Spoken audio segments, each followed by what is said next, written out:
Question number 7, Todd Barclay. Thank you, Mr Speaker.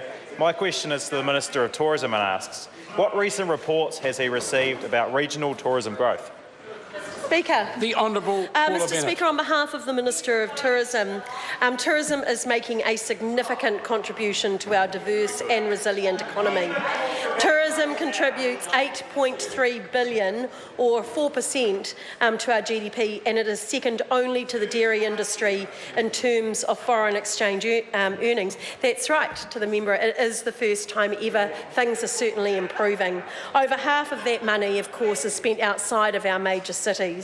It is particularly pleasing to see a report which shows that 10 out of 12 of our regional areas saw a growth in the number of guest nights over the past year. Nationwide, international guest nights are up 8% in the year to June 2015. This means more tourists are staying, obviously, longer and spending more money. Supplementary question. Supplementary question, Todd Barclay. Thank you, Mr Speaker. What contribution is tourism making to regions in the South Island?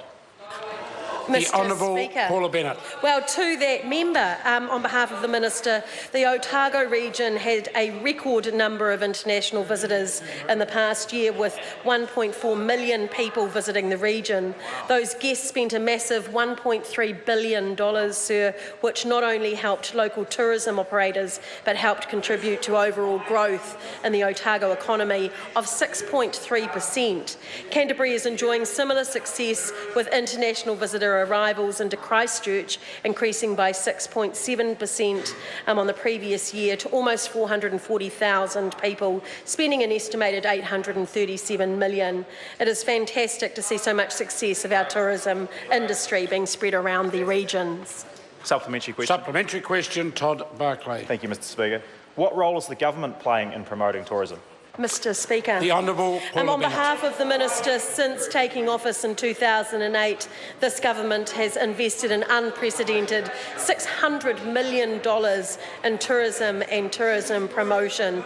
And this includes funding Tourism New Zealand, of course, whom I would like to congratulate on behalf of this side of the House, because the others are sounding a little bit negative today, which has recently named the Tourism Board of the Year and Most Engaged Tourism Board globally. Very good. Question number 8, Sue Moroney.